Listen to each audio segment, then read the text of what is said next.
नमस्कार दोस्तों, मैं दीपांशु आप सभी का अपने चैनल शॉर्टकट्स वे पे स्वागत करते हैं।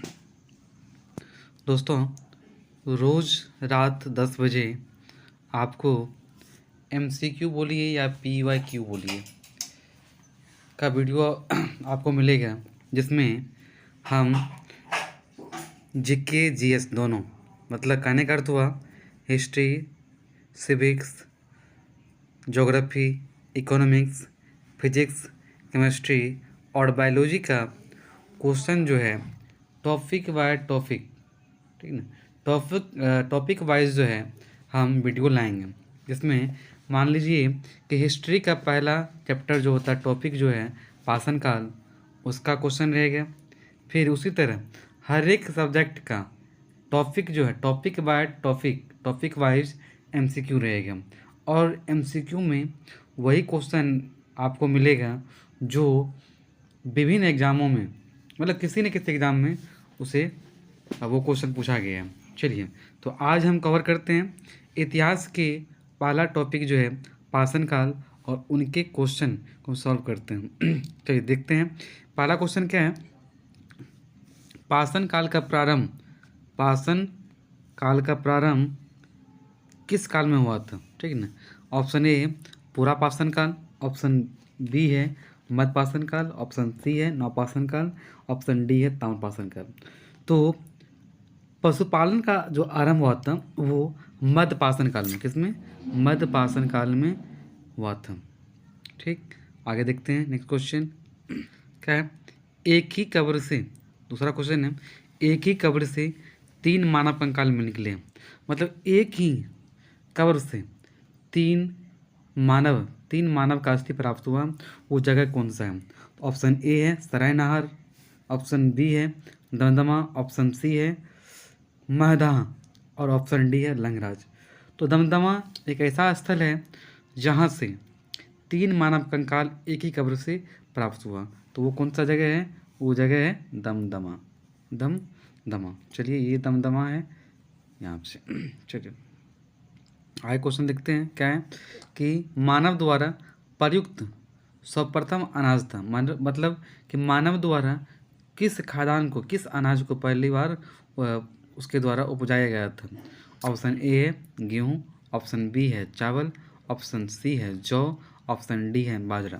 तो आपका आंसर क्या है कि मानव द्वारा सबसे पहले जो है जौ, ऑप्शन सी जौ को जो है पहली बार मानव के द्वारा उपजाया गया था। तो वो कौन सा था, जौ। नेक्स्ट आगे क्वेश्चन देखते हैं। भारतीय उपमहाद्वीप में कृषि के प्राचीनतम साक्ष्य प्राप्त हुए। मतलब कि भारतीय उपमहाद्वीप की कृषि, मतलब कृषि का साक्ष्य कहाँ मिला है। मतलब कि आदि मानव जो थे वो कृषि करते थे, तो इसका साक्ष्य कहाँ से मिला। तो ऑप्शन ए है कोल्डी हवा, ऑप्शन बी है लौड़ा देव और ऑप्शन सी है मेहरगढ़, ठीक ना। और ऑप्शन डी है दमदमा, क्या है, दमदमा। तो इसका आंसर क्या होगा, लौड़ा देव, ठीक है ना। तो कृषि का जो साक्ष्य है लौड़ा देव जो कहाँ है, यूपी में है, और इसी से क्या हुआ कृषि के साक्ष्य मिले। और यदि लौड़ा देव नहीं रहेगा तो एक और ऑप्शन रहेगा मेहरगढ़। तो मतलब कृषि का साक्ष्य जो है लौड़ा देव रहेगा तो वो होगा, और वो नहीं रहेगा तो मेहरगढ़ रहेगा। तो मेहरगढ़ में आपको टिक करना, क्योंकि यहाँ भी ऑप्शन सी मेहरगढ़ है लेकिन लौड़ा देव है, इसीलिए लौड़ा देव को हम क्या किए, उसको हम टिक किए। चलिए आगे देखते हैं क्वेश्चन। किस स्थल से हड्डी के ऊपर प्राप्त हुए हैं। किस स्थल से हड्डी के, मतलब मानव के हड्डी या कुत्ते का हड्डी का उपयोग जो है उपकरण बनाने में, विभिन्न तरह के औजार बनाने में किया गया है। जैसे हाथी का जो है हड्डी का उपयोग भी आजकल, अभी तो नहीं लेकिन कुछ जगह पर किया जाता है, उसका अवसर बना के उपयोग करता है। तो वही है किस स्थल से हड्डी के उपकरण प्राप्त हुए हैं। ऑप्शन ए है सरायनहर, ऑप्शन बी है दमदमा, ऑप्शन सी है महदहा और ऑप्शन डी है लंगराज, ठीक ना, लंगराज, ठीक ना। तो इसमें जो है महदहा और सरायनहर दोनों ऑप्शन देखिएगा, ऑप्शन ए और ऑप्शन सी महदहा, ये दोनों स्थल से जो है हड्डी के उपकरण प्राप्त हुए हैं। तो ए और सी दोनों आंसर इसमें हो सकता है। चलिए आगे देखते हैं क्वेश्चन। अगला क्वेश्चन 6 नंबर क्वेश्चन है कि भारत में पशुपालन और कृषि के साक्ष्य प्राप्त हुए हैं। मतलब पशुपालन का भी और कृषि दोनों का साक्ष्य कहाँ से मिला है? ऑप्शन ए है कोल्डियावा, ऑप्शन बी है लोहड़ादेव, तो ऑप्शन सी है मेहरगढ़, ऑप्शन डी है दमदमा। पशुपालन और कृषि का साक्ष्य कहाँ से मिला? तो ये दोनों का साक्ष्य जो है एक मेहरगढ़ स्थल है वहाँ से प्राप्त हुआ। किससे? मेहरगढ़ से। इसे अच्छा कलर लाल कलर है, मेहरगढ़ से प्राप्त हुआ है। चलिए आगे देखते हैं। आगे देखिए क्या है, क्वेश्चन नंबर 7 देखिए, किस स्थल से प्राचीनतम अस्थायी जीवन के प्रमाण मिल रहे हैं? मतलब कि लोग जो है अस्थायी जीवन यापन करते थे, उसका साक्ष्य कहाँ से मिला है? तो ऑप्शन ए है धोलावीरा, ऑप्शन बी है दमदमा, ऑप्शन सी है कालीबंगा और ऑप्शन डी है मेहरगढ़। तो मेहरगढ़ से ही अस्थायी जीवन के साक्ष्य मिले हैं। तो ये ऑप्शन क्या हो जाएगा इसका? इसका हो जाएगा मेहरगढ़, मेहरगढ़। चलिए तो हम क्या देखिए, हिस्ट्री का पहला टॉपिक पाषाण काल है और उससे आने वाली जो भी क्वेश्चन था जो विभिन्न एग्जाम में पूछा गया है उन क्वेश्चनों को हम कवर किए, ठीक है ना। और यदि आप चाहते हैं कि इसी क्वेश्चन का इस जो भी क्वेश्चन है इसका थोड़ा डिटेल एक्सप्लेन करें तो आप कमेंट कीजिएगा, और कमेंट करने के बाद हम प्रयास करेंगे कि क्वेश्चन को सॉल्व करने के साथ साथ क्या करें, थोड़ा डिटेल यूज़ का भी बताएं। चलिए तो हिस्ट्री का हो गया। अब देखते हैं भारतीय राज व्यवस्था का, मतलब सिविक्स का देखते हैं क्वेश्चन को। तो भारतीय राज व्यवस्था का पहला टॉपिक जो है संवैधानिक विकास, उनसे हम क्वेश्चन लिए हैं। उस क्वेश्चन को देखिए, और ये सभी क्वेश्चन जो है किसी न किसी एग्जाम में पूछा गया है, ठीक। पहला क्वेश्चन देखिए, 8 नंबर क्वेश्चन देखिए, संवैधानिक विकास का किस अधिनियम के तहत कोलकाता में सर्वोच्च न्यायालय का स्थापना हुआ था? क्या वो बोल रहे हैं कि सर्वोच्च न्यायालय का स्थापना क्या क्या था, किस एक्ट के तहत, ठीक है ना। ऑप्शन ए है रेगुलेटरी एक्ट, ऑप्शन बी है पीट अधिनियम, और ऑप्शन सी है charter act 1813, option D 1839 charter act, ठीक है ना। तो रेगुलेटिंग एक्ट जो है, रेगुलेटिंग एक्ट, इसके तहत जो है कलकत्ता में सर्वोच्च न्यायालय का स्थापना हुआ था। साथ ही इसके जो मुख्य न्यायाधीश थे, पहली बार जो न्यायाधीश बने थे वो कौन था? Sir Elijah Impey. तो लिख दें सर एलिजा इम्पे, ये जो है पहला न्यायाधीश थे, मुख्य न्यायाधीश बने थे। चलिए तो ये हो गया 8 नंबर। चलिए आगे देखते हैं, किसे भारत में अंग्रेजी शिक्षा की नींव पड़ी? मतलब किस एक्ट के तहत भारत में अंग्रेजी शिक्षा की नींव पड़ी थी? तो charter act 1813, general committee of public instruction 1823 और प्राच्यविद, और ऑप्शन डी है ABC तीनों। तो तीनों एक्ट के तहत जो है भारत में अंग्रेजी शिक्षा की नींव रखी थी। ऑप्शन क्या होगा? ऑप्शन डी आपका राइट आंसर है। आगे देखते हैं। चलिए क्वेश्चन नंबर 10, किस अधिनियम के द्वारा ब्रिटिश संसद ने चाय और चीनी के साथ व्यापार को छोड़कर ईस्ट इंडिया कंपनी ने भारत के साथ व्यापारिक एकाधिकार को समाप्त कर दिया था? क्या क्वेश्चन है कि चाय और चीनी के साथ सिर्फ दो ही के साथ व्यापार रहेगा, ठीक है ना। और क्या है कि एकाधिकार को समाप्त कर दिया था, वो कौन सा एक्ट था? तो वो पहला एक्ट क्या था? 1813, 1837, 1853, 1873, ठीक है ना। तो 1813 चार्टर अधिनियम के तहत चाय और चीनी के व्यापार को छोड़कर ईस्ट इंडिया कंपनी ने भारत के साथ व्यापारिक एकाधिकार को समाप्त कर दिया था। चलिए आगे देखते हैं। 11 नंबर क्वेश्चन क्या है, किस अधिनियम ने भारतवासियों को अपने देश के प्रशासन में कुछ हिस्सा लेना संभव बनाया? मतलब किस एक्ट के तहत भारतवासी जो है प्रशासन में हिस्सा लेना प्रारंभ किया था, ठीक है ना। तो ऑप्शन ए है 1813 चार्टर अधिनियम, ऑप्शन बी 33 चार्टर अधिनियम, 53 चार्टर अधिनियम, ऑप्शन डी है 1873 चार्टर अधिनियम। तो 1833 चार्टर अधिनियम के तहत जो है भारतवासियों को अपने प्रशासन में हिस्सा लेने का मौका मिलता। ऑप्शन बी हुआ 1833 चार्टर अधिनियम। चलिए क्वेश्चन देखते हैं। 12वां क्वेश्चन है, किस अधिनियम के अंतर्गत भारतीय विधान परिषद को बजट पर बहस करने की अनुशक्ति प्राप्त हुआ था। बोला किस अधिनियम के तहत भारतीय विधान परिषद को बजट पर बजट पर बहस करने की शक्ति प्राप्त हुआ था। तो भारत परिषद अधिनियम 1861, भारतीय परिषद अधिनियम 1892, 1909 और 1919। ठीक ना, ये क्वेश्चन था।